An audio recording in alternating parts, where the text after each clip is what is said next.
मर्जी आम धारणा है कि मनुष्य को अपने कर्मों का फल अगले जन्म में मिलता है, इसलिए वह निर्भीक होकर इस जीवन में अधर्म के जरिए धन संपदा का अर्जन करता है और लेकिन अत्यधिक अपराध बन जाने पर इसी जन्म में उसको दंड प्रारूप, जैसे महत अपराध बन जाए तो आयु क्षीण हो जाएगी और उसकी अकाल मृत्यु का योग बन जाएगा।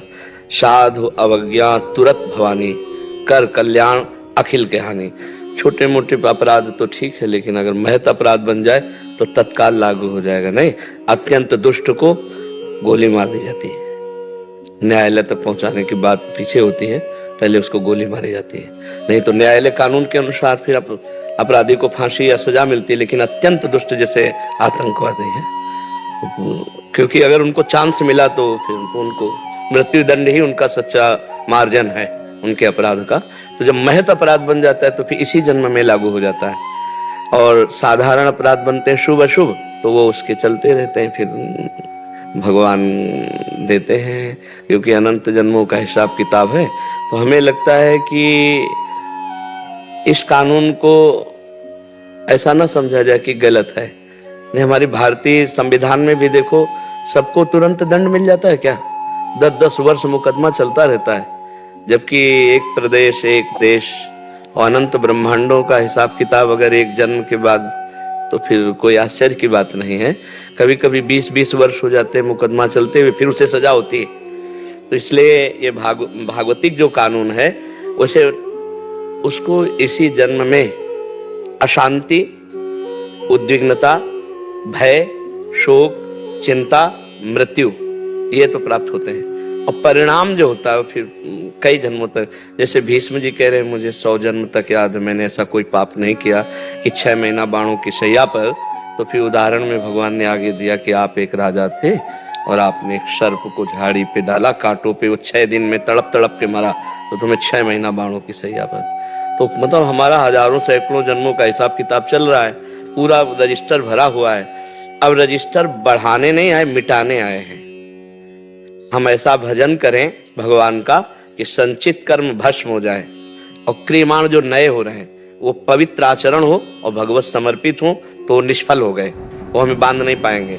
शुभ भी बंधन है, और जो हमारा प्रारब्ध है वो निष्प्रभावित हो जाए कि हमको परास्त न कर पावे। तीनों प्रकार के कर्मों का शासन भगवान के भजन के द्वारा किया जा सकता है। संचित को भस्म, क्रियमाण को निष्फल और प्रारब्ध को निष्प्रभावित। प्रभावित तब माने जब हमको रौंद के गिरा दे, भगवान से विमुख कर दे। तो भगवान से विमुख कर दे, इतना बड़े प्रारब्ध की सामर्थ्य अब नहीं रह गई।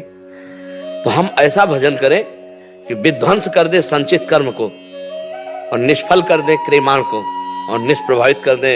हम भगवान के अंश हैं, हम भगवान सच्चिदानंद के अंश हैं, और मनुष्य जन्म यही करने के लिए मिला है, केवल भोगने के लिए नहीं मिला।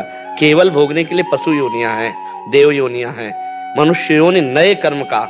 तो हम ऐसा भजन करें, ऐसा परोपकार करें, ऐसा परहित करें कि हमारा मंगल हो जाए। इसी जन्म में हम इन 3 कर्मों से मुक्त हो जाएं, क्रियमाण, प्रारब्ध और संचित। तीनों से हम त्रिगुणात्मिका माया से मुक्त होकर भगवान को प्राप्त हो। किसका प्रश्न था? हाँ प्रभु। तो ये भागवतिक और हमारे भारतीय कानून को भी देखो, कहाँ तुरंत सब कुछ हिसाब किताब हो जाता है क्या? वर्षों लगते हैं। तो फिर तो भगवान का बहुत बड़ा दरबार है। पर ये जो बात बताई ना तत्काल, हाँ, हमने देखा एक बदमाश जो है भाग कर आया था, जब हम शेनपुर में थे, बगीचे में बहुत बड़ा जंगल था, उसमें उसकी हालत ये थी 5 मिनट चैन से बैठ नहीं सकता। तब तक रुका क्यों? बस मतलब भयभीत, अशांत, उद्विग्न, विषाद युक्त। तो ये कर्म का ही तो फल है ना, कि चैन नहीं है, शांति नहीं है, हर समय भय लगा, कहीं से भी कोई आ सकता है, पुलिस आ सकती है, या उसकी पार्टी में विरोध हो गया था, हमारी पार्टी का ही कोई हमें मार दे, बड़ा भय, बड़ा भय। तो मनुष्य जन्म मिला है निर्भय होने के लिए, निश्चिंत होने के लिए, निशोक होने के लिए। ये होगा भगवान की शरण में। भगवान की शरण में जो शभीत आया आवा शरणाई, रखियों ताई प्राण की नहीं। भगवान कह रहे जैसे प्राणों की रक्षा हम कई लोग करते हैं, ऐसे भगवान हमको अपने प्राणों की तरह रक्षा करते हैं यदि हम भगवान की शरण में हो जाए। तो निर्भय होकर कोई पाप तो नहीं कर सकता ज्यादा दिन, भयभीत, शोक मगन, चिंता और ये सब। और जो पाप बढ़ गया तो किसी के मारने की जरूरत नहीं, वो अपनी भी मौत मर जाता है, बहुत दुर्गति होती है। अवश्य में वो भोक्तव्यम कृतम कर्म शुभा अशुभम, शुभ अशुभ। ऐसा नहीं है कि कोई गलत करने वाला सजा बना रहे, कि क्या श्रृंगार है, घर और परिवार सब सुसज्जित, ऐसा नहीं। मिटिया मेट होते हुए देखा है और आप लोग भी देखते हो। थोड़े दिन चलता है, थोड़े दिन पुण्य जब तक रहेंगे ना तब तक चलेगा, इसके बाद मिटिया मेट हो जाएगा। मंदोदरी रावण की छाती कूट के ऐसी कहती कि प्रीतम जब तुम चलते थे तो धरती कांपती थी और राम विमुख हाल तुम्हारा, रहा कोकुल रोवन हारा।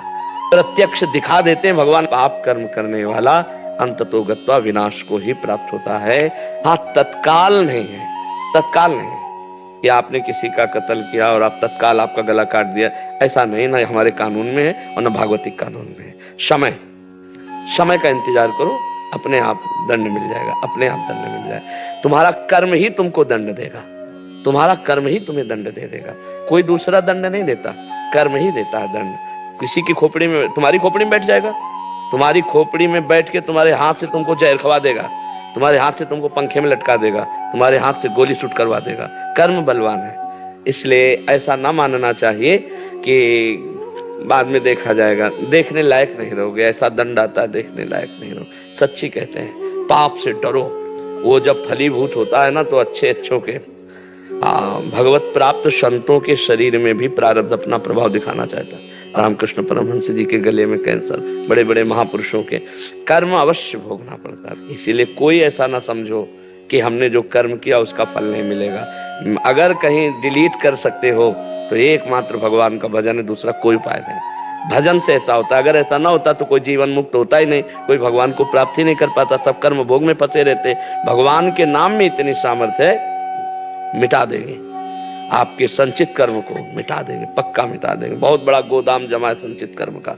इसलिए नाम, भगवान का नाम जितना जप लो, इस बात को मत देखो कि वो पापी बहुत सुखी है, वो बहुत गाड़ियां और बहुत रुपया पैसा सब मिट्टी में मिल जाएगा।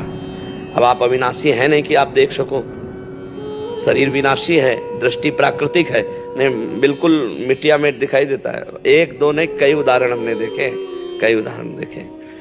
इसी जन्म में जहां ताज बांध करके चलते थे, दुखिया को न सताइए दुखिया देगा रोए, और जब दुखिया के मुखिया सुने तब तेरी गति का मिट्टी में मिल गए।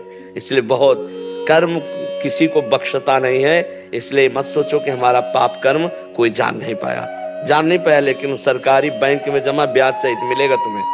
अगर मिटा सकते हो तो भजन के द्वारा मिटा दो, नहीं तो भोगना पड़ेगा। अभी मिटा दो, निकल पड़ा तो भजन करते हुए भी भोगना पड़ेगा, ये भी बात है।